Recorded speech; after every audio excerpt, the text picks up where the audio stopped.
네, 이슈의 홍수 속에서 놓치지 말아야 할 뉴스만 골라 전해드립니다.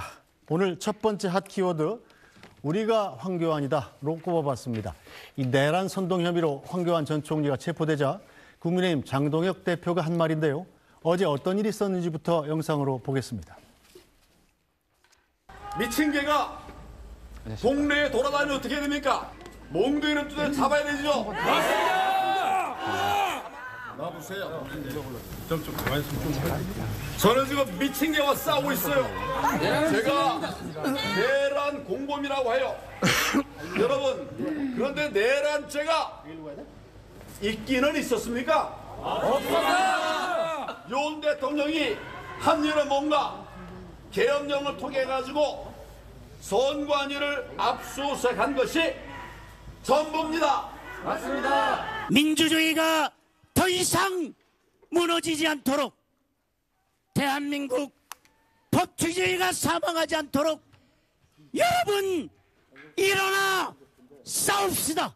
대장동 항소 포기를 덮기 위해서 오늘 황교안 전 총리를 긴급 체포하고 지금 압수수색을 하고 있습니다.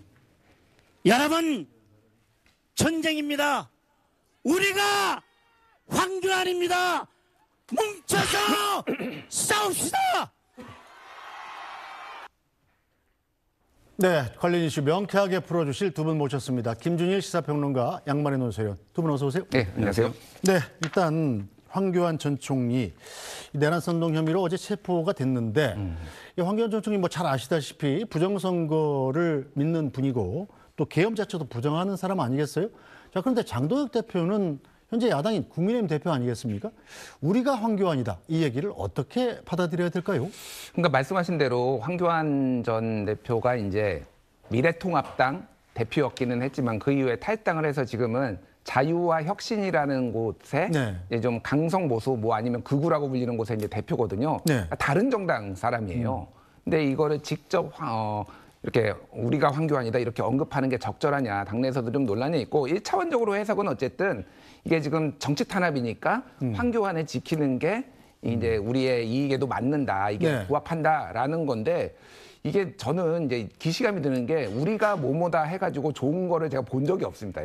예전에 예를 들면은 뭐 여러 논란이 있지만 네. 우리가 조국이다 뭐 예를 들어 이런 것도 있었잖아요. 우리가 뭐뭐다, 우리가 뭐뭐다, 뭘 지키겠다라고 했을 때 그러면 여러 가지 이제 논쟁들이 생기거든요. 특히 이제 당대표의 무게감이란 게 있잖아요. 네. 당대표가 가장 먼저 세게 치고 나가나면은 당이 운신의 폭이 굉장히 좁아집니다. 예전에 이재명 대표 같은 경우에도 야당 대표 할 때 뭐 탄핵을 먼저 꺼내지 않았거든요. 예를 그렇죠. 들면은. 근데 이거는 너무 좀 당대표가 먼저 치고 나간다. 이런 불만들이 좀 당내에 있는 것 같습니다. 네, 양만희 논설위원. 네. 국민의힘 입장에서도 이 당대표의 이야기는 사실 자칫 잘못 들으면 이 당 전체 의견으로 오해되기가 쉽잖아요. 이런 우리가 황교안이다 이런 얘기를 장동혁 대표가 해버림으로써 좀 당혹스러워하는 분위기가 있나요? 아무래도 좀 전에 네. 있었던 김종혁 전 최고의 경우도 마찬가지고요. 그런 이 시점에서 당대표가 굳이 저런 얘기를 했어야 한가 하는 반응들은 꽤 있는 편이고요. 네. 근데 어제 그 황교안 전 총리의 말을 좀 다시 정리를 해보면 자신은 내란을 계엄을 내란이라고 보지 않는다는 거죠. 그러니까 적용된 혐의가 내란 선전 선동인데 내란이 아니므로 자신은 선전 선동 혐의의 피의자가 아니다 이런 주장을 하는 것이고 지금 미친 개를 상대로 싸우고 있는 것인데 미친 개는 경찰도 아니고 특검도 아니고 현 정권이다 이런 이제 정치적 메시지를 낸 겁니다. 그러면 황교안 전 총리의 주장은 비상계엄이 내란이 아니라고 하는 것은 윤석열 전 대통령의 주장이고 그 주장에 동조하고 동의한다 이런 얘기잖아요. 네. 그런데 우리가 황교안이다라는 말은 결국 황교안 전 총리의 주장에 동의한다는 것이고 네. 따져 올라가다 보면 윤석열 전 대통령의 주장에 동의한다 이렇게 되는 겁니다. 그래서 도대체 왜 이런 말을 하는지 당연히 기자들이 장동혁 대표한테 물어봤죠. 그랬더니 이거는 표현의 자유의 문제다 이렇게 얘기를 하는 겁니다. 표현의 자유? 네, 황교안 전 총리가 지금 그 체포됐을 때 적용됐던 그 소셜 미디어에 올렸던 글들이 네. 다 있을 수 있는 표현 가능한 말이라고 하는 것인데 근데 거기에 동의하는지 안 하는지에 대해서 얘기하지 않은 것입니다. 그런데 말씀하신 것처럼 당대표가 정말 그 이목이 집중된 당 행사에서 저렇게 얘기를 해버리면 당연히 정치적으로 해석되는 것이죠. 그렇기 때문에 말씀드린 대로 결국은 타고 올라가서 장동혁 대표의 말은 윤석열 전 대통령의 주장에 동의한다는 것으로 해석되는 것이고 결국 윤석열 전 대통령을 면회간 것과 마찬가지로 해석되는 상황이라고 볼 수 있겠습니다. 네, 자 김준일 평론가. 그런데 전국을 놓고 보면 지금 대장동 항소 포기 사건으로 국민의힘이 이른바 공격 포인트를 잡은 상황이잖아요. 이 여권의 이제 해명이 약간 좀 궁색해져 가고 있고 그러다 보니까 이제 검찰 공격하는 식으로 펼쳐져 가고 있는데 장동혁 대표가 저 얘기를 함으로써 이른바 좀 뭔가 논점이 흐트러진 것 아니냐 이런 분석도 좀 나와요. 근데 이게 이제 처음이 아니에요. 지난번에 기억하실지 모르겠는데 윤석열 대통령 전 대통령 이제 면회를 다녀왔었잖아요. 그때 국민의힘이 이제 어떤 상황이었냐면은 그러니까 김현지 이제 부속실장 출석 여부 논란 그리고 부동산 대책에 이은 뭐 정권의 논란 그리고 캄보디아 이제 한국인 구출 사건 그래서 이런 것들이 호재가 있는데 갑자기 윤석열 전 대통령을 면회함으로 인해서 이걸 다 날려버렸다. 그래서 국민의힘에서 그때 방송에 나와서 패널이 뭐라고 했냐면은 무사 만루했는데 장동혁 대표가 삼중사의 플레이를 했다. 그래서 공수가 교대됐다. 이런 얘기를 했거든요. 이것도 뭔가 비슷한 맥락입니다. 지금은 더 공세적으로 지금 할 수 있는 국민의힘 입장에서는 굉장히 좋은 찬스인데 당대표가 왜 이렇게 하느냐.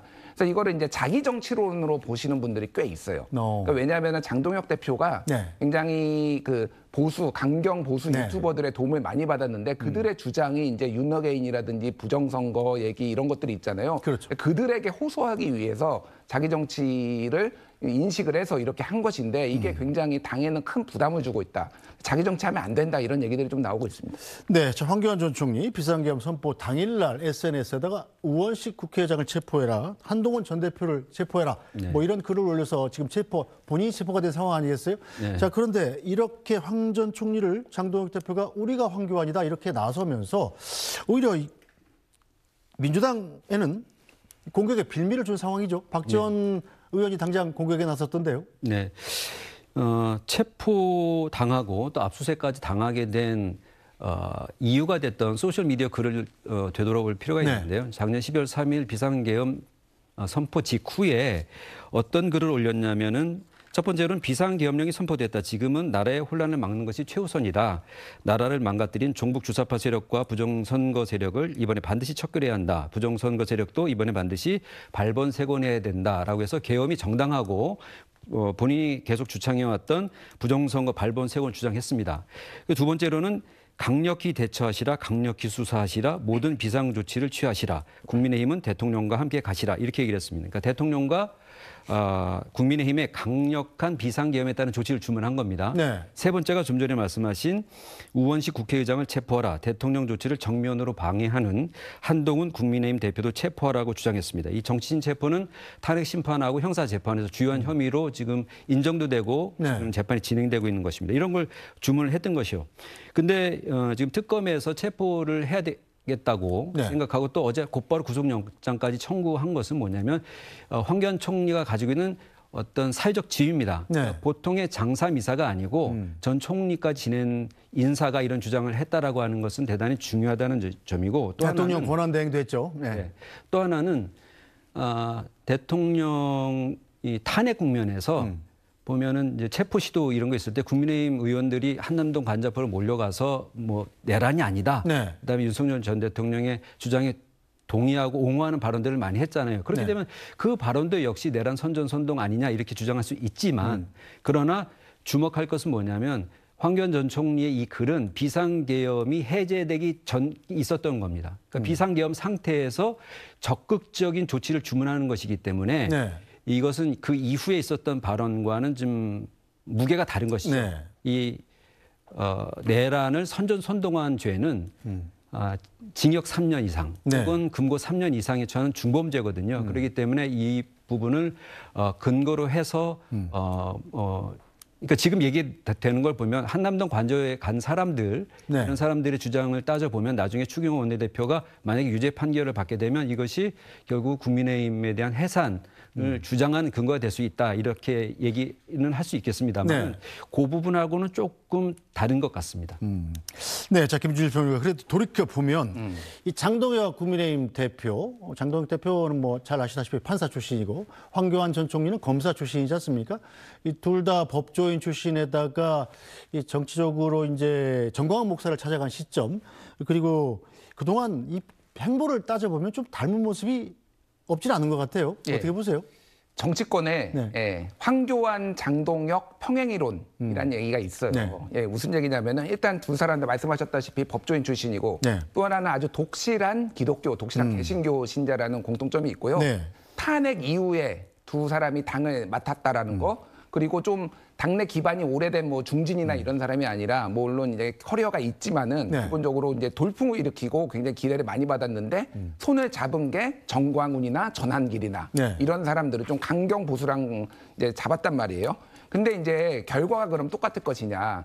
이제 황교안 대표는 그러니까 소위 말하는 이제 2020년 총선에서 망했습니다. 103석밖에 못 네. 얻고 그런 다음에 이제 당대표로 사퇴했잖아요. 네. 그럼 장동혁은 어떻게 될 것인가. 이게 이제 정가의 물음표라는 거죠. 그래서 내년 지방선거의 성적에 황교안의 길에 갈 것이냐 안 갈 것이냐. 이게 지금 판가름 날 것이다. 근데 지금까지는 매우 흡사한 길을 지금 걷고 있다. 이렇게 보여집니다. 네, 양만원 소령. 그런데 네. 또 하나 의아한 지점이 이 지방선거 앞두고 장동혁 대표도 지금 외연 확장에 나선 상황이었지 않았어요? 광주 민주화운동 묘지를 찾았던 적도 있고요. 네. 자, 그렇게 되면 이런 행보를 다시 보임으로써 이 겉다르고 속다른 것 아니냐? 뭐 이런 비판이 나올 법도 하네요.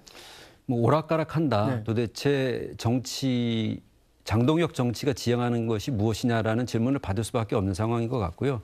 그런데 왜 이 시점에서 우리가 황교안이다 이런 말을 했을까? 좀 전에 말씀하신 것처럼 이 장동혁 대표의 경우는 당내 지지 기반이 확고하다고 보기는 어렵죠.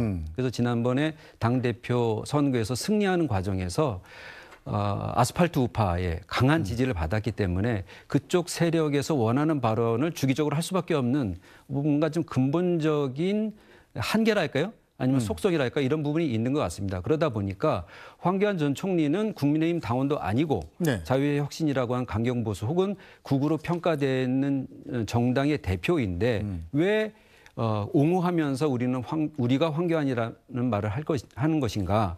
이와 관련해서는 보수 정당들이 보면은 자신의 정체성을 잃고 그 어떤 정치권에 있는 극우 정당의 기웃거리면서 네. 그쪽에 힘을 받고 결과적으로 거기에 포섭되는 이런 남미의 사례를 들어서 지금 국민의힘이 그런 쪽으로 가고 있는 것 아닌가라고 비판하고 평가하는 분들도 꽤 있습니다. 그렇기 때문에 지난번 윤석열 전 대통령 면회와 마찬가지로 근본적인 자신의 어떤 정치적 기반을 계속 확인하는 일을 하다 보니까 네. 지난번 5.18 민주묘지 같은 걸 가서 뭔가 중도층으로 확산하려는 시도를 있다금 하지만 사실은 그것은 본원적인 어떤 요구라든지 네. 정책 제스처는 아니다라고 하는 평가를 받을 수밖에 없는 상황 같습니다. 알겠습니다.